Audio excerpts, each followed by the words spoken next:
en La Única Radio 94.5 FM. ¿Cómo amanece el Ecuador a las 7? En lo económico. Y en lo económico, el Ecuador amanece con el anuncio del incremento del precio de la gasolina súper que sube a $4,86. El precio de la gasolina súper registró un incremento de 37 centavos por galón para junio de 2022, así lo informó la petrolera estatal petrolera Petroecuador. Esta es una nota tomada desde el portal Primicias. El nuevo precio sugerido de la gasolina súper de 92 octanos será de $4,86 por galón a partir de este 12 de junio y hasta el 11 de julio, según Petroecuador. Se trata de un precio récord nunca antes alcanzado por este combustible. El precio de la súper puede variar entre estaciones de servicio por estar liberado en el país desde 2018. Se ajusta cada mes en Ecuador de acuerdo a los cambios en el mercado internacional del petróleo. Recordemos que el petróleo a esta hora ha tenido incrementos. Durante la semana anterior permaneció por sobre los $120 el barril de petróleo, mientras que para este día lunes se ubica en $118 cada barril. Son las 8 de la mañana, 3 minutos. Ese es el tema económico con el que amanece el país. Ecuador a las 7, en el análisis y el debate nacional, por La Única Radio 94.5 FM. En Ecuador a las 7, el invitado. 8 de la mañana, 4 minutos, 8 de la mañana, 4 minutos en todo el territorio nacional. Damos la más cordial bienvenida a esta hora al viceministro de Gobernabilidad, el señor Homero Castanier. Está con nosotros a través de las redes sociales, a través del Zoom. Señor viceministro, le agradecemos por acompañarnos a esta hora. Hay una movilización de la CONAIE que se ha anunciado, hay una movilización de la CONAIE que ya está en marcha desde las 0 horas de este lunes. El gobierno, ¿cuál evaluación tiene a este momento sobre esta movilización y sobre el cierre de las vías a nivel nacional?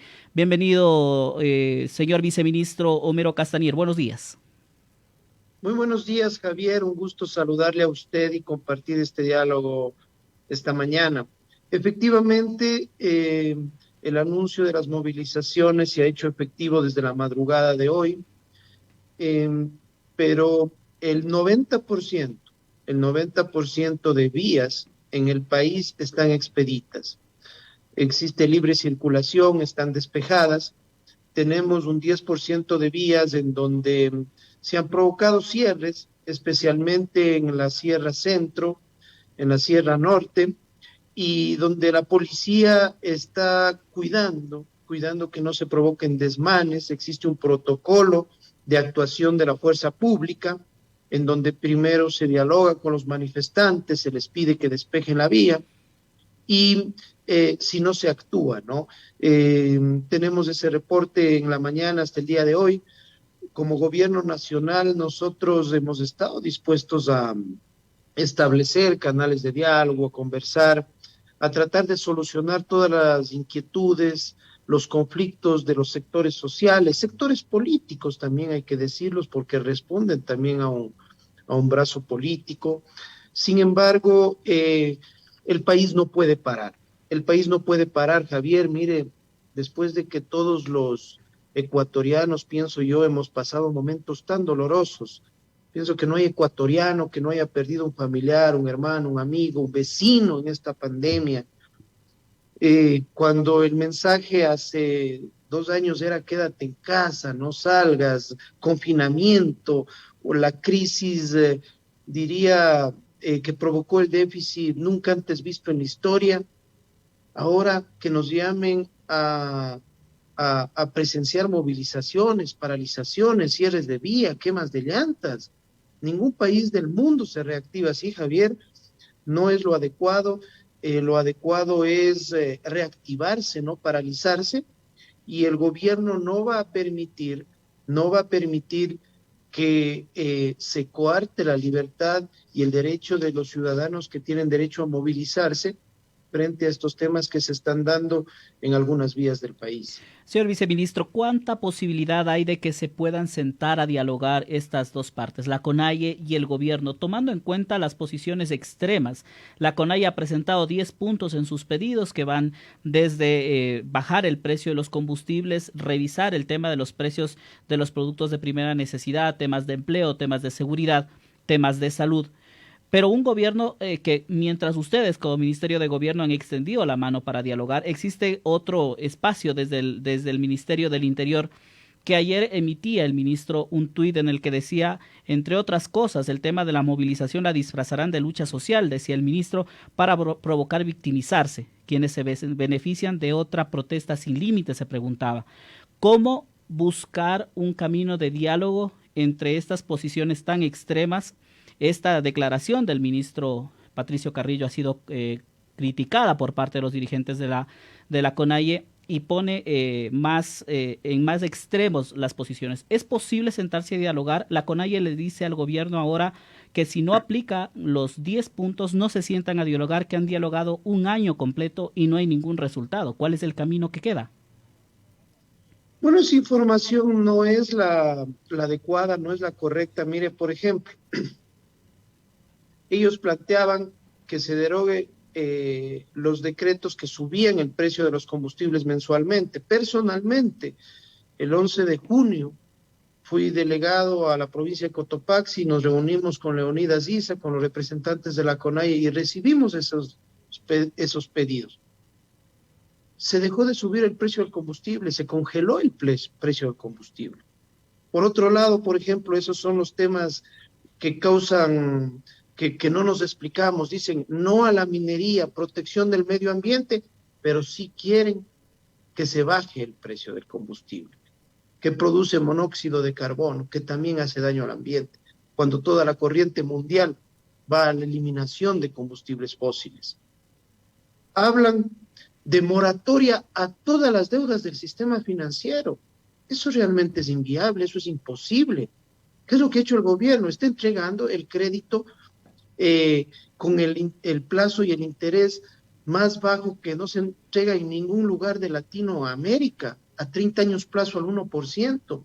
Recién arrancó hace 4 meses la entrega de ese crédito, se han entregado aproximadamente $100 millones y va a seguir entregándose, especialmente, Javier, a los sectores rurales, a los sectores campesinos, a quienes emprenden en temas agrícolas y agropecuarios. Mejorar salud, mejorar educación, inseguridad, claro que son problemas, esos son problemas que tienen que ser atacados. El presidente de la República ha dispuesto un presupuesto de $1.200 millones en el tema de seguridad, 30,000 nuevos policías que deben ser incorporados en las calles del país. Pero hay que ser claro cuando usted me dice hay la posibilidad de sentarse a dialogar. Claro que hay cómo dialogar, pero existen actores políticos, existen actores que no quieren el estrechón de manos, que quieren deslegitimar al gobierno, que están buscando cuál es el mejor escenario no para el país, sino para la papeleta del próximo año. Y definitivamente cuando hay esas posturas es difícil sentarse en una mesa de diálogo. ¿Y quiénes son los que están detrás de esto entonces, señor viceministro? ¿Partidos políticos como cuáles? Mire, hay dirigentes que nosotros hemos escuchado, por ejemplo, hemos escuchado que en estos días ha habido información y por eso el tuit del ministro Carrillo, que yo no diría en ningún momento fue una amenaza, él estaba informando que ciertos actores pretenderían esta lucha social convertirla en hechos de violencia. Cuando hablan de ni una gota de petróleo, hay que tomarse los pozos petroleros, hay que bajarse al presidente de la República. Eso es lo que representa que se generen estas alertas y que como gobierno no lo vamos a permitir. Como gobierno vamos a hacer que se respete la Constitución y la ley. Nosotros creemos que se puede disentir en un país, se puede democráticamente no estar de acuerdo en algunos temas, pero cuando se convierte esos disensos en oposición destructiva que pretende desinstitucionalizar, desestabilizar al gobierno, eso realmente va en contra de la ley, la constitución y la democracia del país. Pero entonces, ¿cuál es la salida en este momento, señor viceministro? Parece que en este punto la situación y las posiciones son tan contrarias que no hay un punto medio en el que se pueda buscar una salida a esta crisis que vive el país en este momento.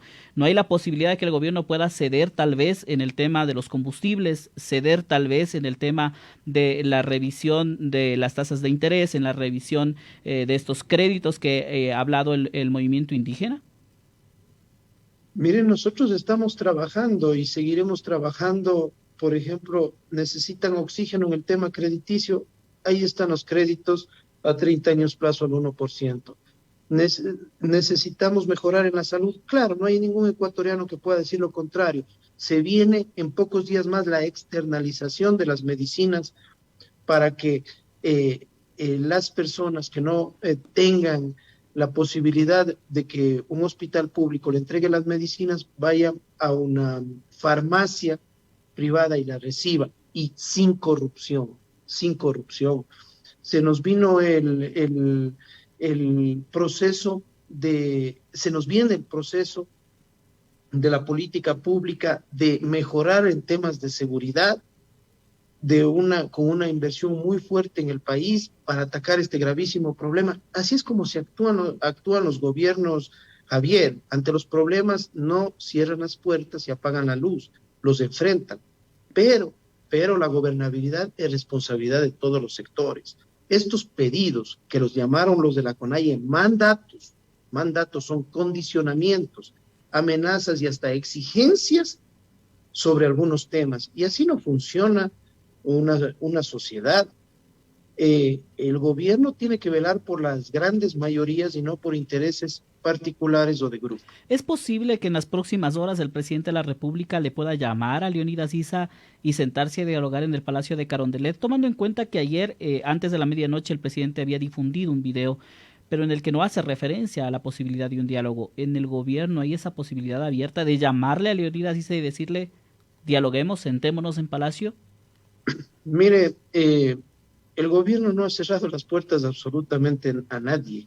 El diálogo tiene que ser una herramienta inagotable en democracia, con sectores sociales, sectores políticos, otras funciones del Estado. Tiene que haber diálogo. Mire, los ecuatorianos no somos muy diferentes. Si preguntamos a todos los ecuatorianos si está de acuerdo que hay que mejorar en seguridad, en salud, en educación, en vialidad, en atención a personas vulnerables, a lo mejor todos los ecuatorianos decimos que sí. A veces disentimos o no nos ponemos de acuerdo en el cómo hay que mejorar. Pero, aquí quiero ser categórico. Existen ciertos dirigentes que saben, porque son inteligentes, saben, por ejemplo, que los subsidios a los combustibles afectan a todos los ecuatorianos, que todos los ecuatorianos pagamos. Pero aún así, con esos discursos populistas plantean el que todos los ecuatorianos sigamos subsidiando al que tiene y al que no tiene. El diálogo está abierto de parte del Ministerio de Gobierno, por ejemplo, estas semanas, no a razón de las movilizaciones, sino en un ejercicio cotidiano. Hemos dialogado con los transportistas, con la Central Única de Trabajadores, con artesanos, con jubilados.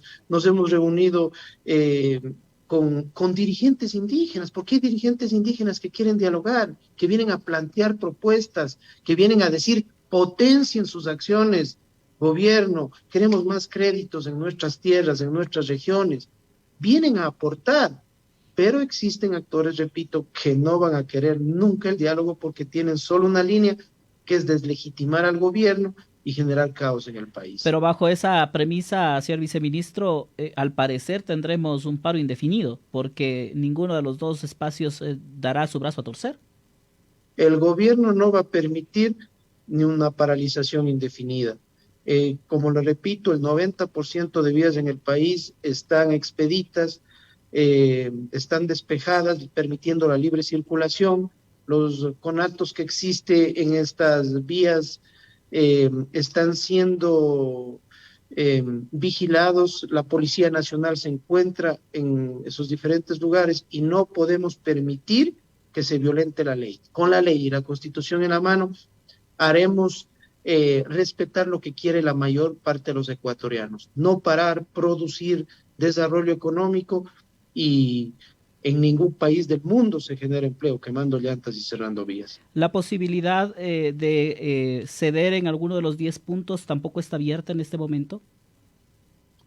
No se trata de ceder, no se trata de ceder, se trata de encontrar un camino adecuado que permita el desarrollo del país. Por ejemplo, una posición radical de decir no a la minería, eso no es lo adecuado.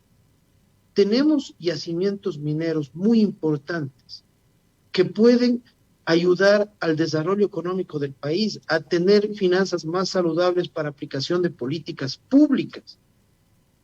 Tener una posición radical de no a la minería no es lo adecuado, repito. Busquemos los mecanismos a que se haga minería de manera responsable, protegiendo al medio ambiente, compensando a comunidades, indemnizando a quienes sean afectados, que no afecten fuentes de agua, que no sean sobre los 2.500 metros que afecten los páramos. Esa es la manera, por ejemplo, de encontrar posiciones que vayan de acuerdo al beneficio de la mayoría de los ecuatorianos, pero con posiciones radicales, con posiciones que no son balanceadas, es difícil encontrar acuerdos. Yo, más allá, Javier, le digo de ceder, estamos dispuestos a encontrar esos mecanismos de consenso, por ejemplo, en el tema minero, en el tema de hidrocarburos, pero hay temas que realmente son inviables. Por ejemplo, esta moratoria de todo el sistema financiero que pondría en riesgo a todos los ecuatorianos. Yo quiero insistir en el tema del precio de los combustibles, señor viceministro. El presidente de la CONADI ha dicho que es necesario reducir el precio porque esto ha desencadenado una ola de incremento de precios de los productos básicos. Y quienes hacemos mercado todos los días hemos visto el golpe que se ha dado a precios de la canasta básica, a precios de los productos de la canasta básica. Sin duda alguna hay temas externos como el tema de la guerra entre Ucrania y Rusia que han afectado algunos de los productos, pero los campesinos dicen que la mayoría de los productos están elevados los precios, no hay un control de precios en el país y que desde la leche, los huevos están en precios elevados, que ese control debería existir y que para eso se necesita, dicen, que el gobierno tome una decisión en torno a la posibilidad de bajar el precio de los combustibles que lograría la reducción de los precios de los productos de primera necesidad. Mire, eso no es tan sencillo. Primero porque, a ver, antes de congelar, antes de mantener ese subsidio tan alto que había al precio de los combustibles, 1.200 millones de dólares nos costaba a todos los ecuatorianos, a nuestros hijos, a todos, porque todos los ecuatorianos pagamos el costo del subsidio de los combustibles porque sale del mismo bolsillo, de los impuestos, de lo que se recauda para la obra pública, y eso se traduce en menos obra pública y social. Pero existe un precio del petróleo que está muy alto, lo cual ha hecho que se eleven, por ejemplo, los fletes navieros. Un contenedor desde la China hace un año atrás valía $5,000, traer un contenedor ahora vale aproximadamente $20,000. El tema del aceite es un tema grave. El Ecuador importa el aceite, importa la urea, por ejemplo, también en temas agrícolas, y el Ministerio de Agricultura en los próximos días está por llegar a un acuerdo, por firmar un acuerdo en estos temas, justamente para bajar los insumos, los productos de la canasta básica como el aceite, porque no es cuestión de un decreto, de una firma, de decir esto cuesta y esto se cumple. Los mercados no funcionan así, los mercados son de la oferta y de la demanda. Si tenemos mayor oferta de ciertos productos, baja el precio de los mismos. Es un problema que está afectando no solo al Ecuador, a todo el mundo, a toda la región, este tema de la subida del precio del petróleo, la guerra, como usted lo ha mencionado en Europa, eso ha movido el tema de los mercados internacionales, pero no se soluciona con un paro, pues. No se soluciona, sino es a peor el tema. ¿Quién va a responder el día de hoy, Javier, por los campesinos que no pudieron sacar la leche? ¿Qué van a hacer con la leche los campesinos que no pudieron llegar a los centros de acopio? Eso no es un tema que le guardo en mi casa y mañana lo vuelvo a vender. Hay que pensar que necesitamos tener un escenario de caminar hacia adelante, de no parar, de tener desarrollo económico y de no paralizar. Pero precisamente por eso, y parece que en este punto estamos entre un diálogo entre sordos, porque las situaciones y las posiciones son extremas. El movimiento indígena, con su posición extrema de no ceder si es que el presidente no reduce el precio de los combustibles y tome en cuenta los otros 9 puntos que tienen por sus pedidos, y el gobierno que dice que no va a atender o no a revisar el tema de los combustibles. En este punto, ¿qué le queda a los ecuatorianos, tomando en cuenta que somos los que estamos en medio de esta crisis? Miren, el tema de los precios de los combustibles, el presidente escuchó, el presidente suspendió la subida mensual de los precios de los combustibles. En este momento, la única gasolina que está subiendo mensualmente, que está liberada el precio, es la gasolina súper, que solo ocupa el 6% de ecuatorianos. El precio del diésel, de la gasolina, está congelado y se trata de tener diálogos constructivos, repito, Javier. Por ejemplo, hace unos meses explotó el tema bananero, un tema que afectaba a casi 4,000 productores. El ministro Manzano acaba hace unas semanas atrás de lanzar un programa de compensación, por ejemplo, para el tema bananero, en trabajo para los pequeños bananeros, los que tienen pocas hectáreas sembradas, a los que más les afecta, a los que están complicados por este tema también de mercados, de subida de fletes y de falta de demanda. Eso es trabajar. Y hoy día tenemos una publicación de la Federación de Bananeros del país que dice queremos trabajar. Tenemos una publicación de la Asociación de Municipalidades del Ecuador, de los alcaldes, del CONGOPE, de los prefectos del país, que dicen el camino no es la violencia, no es la paralización, es el diálogo. Entonces, así hay que trabajar, pero no con amenazas y no podemos sentarnos con el cuchillo entre los dientes en una mesa en donde haya condicionamientos de ciertos grupos que, repito, con sus dirigentes están pretendiendo un escenario de desestabilización, viendo protagonismo para la papeleta del próximo año, y nosotros estamos por el camino de atender las demandas ciudadanas de manera correcta, responsable, sin corrupción, de manera honesta, y esa es la ruta que nos ha puesto el presidente de la República. En esta última parte, el tema de los bananeros, ustedes dicen que han llegado a un acuerdo, que se les va a dar algunas compensaciones, pero por ejemplo en este momento hay información que en Salitre bananeros han salido a cerrar vías, hay también cierre de vías en el Oro por el tema de los bananeros. Hay una asociación, es verdad, una asociación que ha salido a rechazar la posibilidad de una paralización, pero hay otra asociación de bananeros que se han plegado a esta movilización. ¿Cómo hacer con este sector en estos momentos? Bueno, la Federación Nacional de Bananeros comprende a más o menos 4,000 productores de Los Ríos, de Guayas y del Oro. Hace minutos, antes de comunicarme con usted, Javier, estaba dialogando con los gobernadores del país. La gobernadora del Oro me ha ratificado que todas las vías del Oro están expeditas. Hubo un intento de cierre en 2 puntos que ya fue despejado.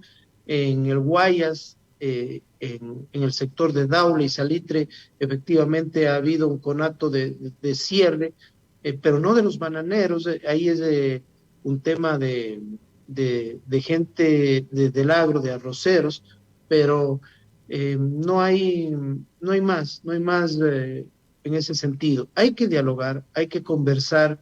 No es que el gobierno está diciendo todo está perfecto, los problemas están ahí, hay que enfrentarlos en conjunto, como sociedad, con diferentes sectores, pero repito, no podemos parar más, no podemos parar más. tenemos que dar un paso adelante, tenemos que seguir trabajando, pensando en esos ecuatorianos que quieren días mejores, ese Ecuador de oportunidades, y eso no logramos, por ejemplo, teniendo colas de vehículos que no pueden llegar a entregar sus productos, gente que no puede llegar a sus trabajos, a sus estudios, por ciertas paralizaciones que se han dado en el país. Para terminar, señor viceministro, ¿cómo analizan ustedes o a qué hora van a hacer un nuevo análisis dentro del gobierno sobre la situación que vive estas horas el país? Lo estamos haciendo constantemente, Javier. Estamos recibiendo reportes a cada instante de lo que está sucediendo en el país, de vías que han sido tomadas, de vías que están siendo despejadas, y nosotros estamos dispuestos, repito, a conversar, a dialogar, pero no estamos dispuestos a que el gobierno se someta a un escenario de paralizar el desarrollo económico. ¿Es posible que el Eso presidente no de es, la República se pronuncie este día?